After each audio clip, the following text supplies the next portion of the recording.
Assalamu alaikum warahmatullahi wabarakatuh. Meesar supplementary clinically yeroo tirfi akka wal'aansa mana taa'ee dawaa mana keessaa jiruun akkatti fayyadamne barsiisuu irratti argama. Hedduu takka galatoomaa. Miseensa keenya ta'a like, share, subscribe godhaa waliif dabarsaa. Kanaaf har'a dawaa nama gubatee yoo harkisi gubate oduu distii dalagu jirtu takka cileen sirra naqamte takka bishaan sirra naqamee si gube bishaan oowwan. Kanaafuu namni yoo harka gubatee mana keessa hoggaa jiran oduu wacii hin baasne mana keessatti maaliiniif wallaanuu qaban.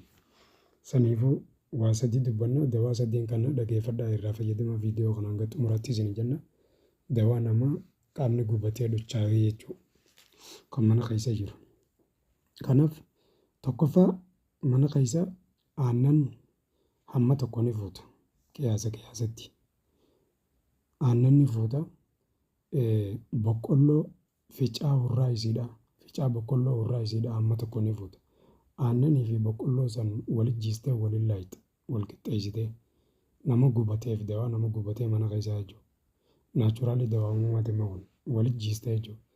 Egaa walitti jiistee booda zayituun hamma tokkotti dabaltaa jechuudha. Achi booda waliin laayita.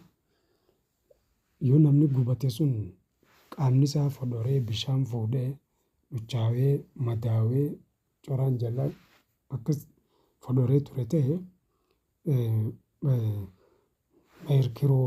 kireem kajaamu tokko jira kiroomiin kajaamu tokko jira fasaashiidha. Mana dawaatti bitama. Fasaashii madaan dhiqan jettee gaafattaa jechuudha. Fasaashii madaan dhiqan naa kan yoo ta'e paarmaasii godhatee sii kanna.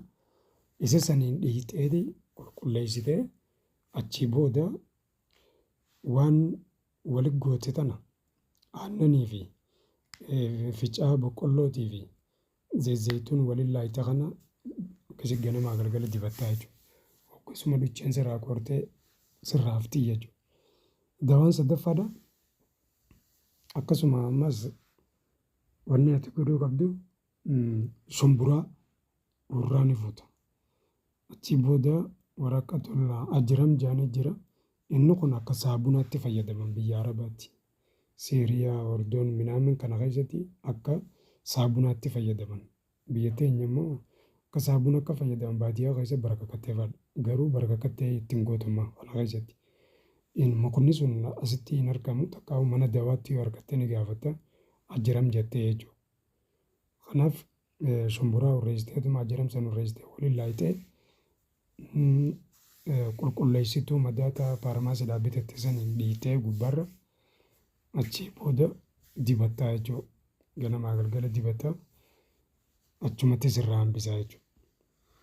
Kanaaf yookaan kan ajiram sanii fi ajiram kana yoo argatte mana dawaa seedaliyyaa aadaatii faarmaasii aadaatii yoo argatte isa urreessiteeti shumburaa urreessitee takkaa yoo isa dhabdee ajiram shumburuma urreessiteeti bootaa san dhiitee qulqulleessituu madaa saniin dhiitee fasaashii qulqulleessituu madaa ta'a faarmaasii jirtu san bitattee isa saniin dhiitee eega dhiitee booda akkasitti zayituun kana dibdee bakka gubatte san shumburaa tana urraa isiidha irra firfirsite jechuudha.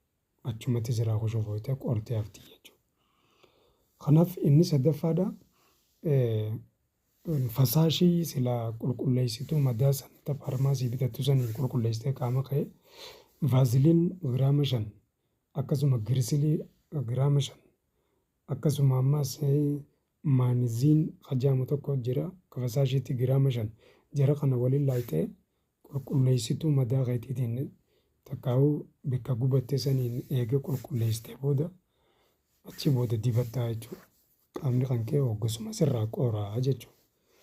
Har'a dawaa sadeen kanaan qabadhee isin dhufe mana keessa waan fayyadamuu dandeessan hoggaa qaamni isin gubate takkaa'uu ijoollee fi nama guddaas qaamni gubate akkaataa itti mana keessa wallaanan naachuraalii uumamaatirraa jara sadeen kana isin dhiyeesse.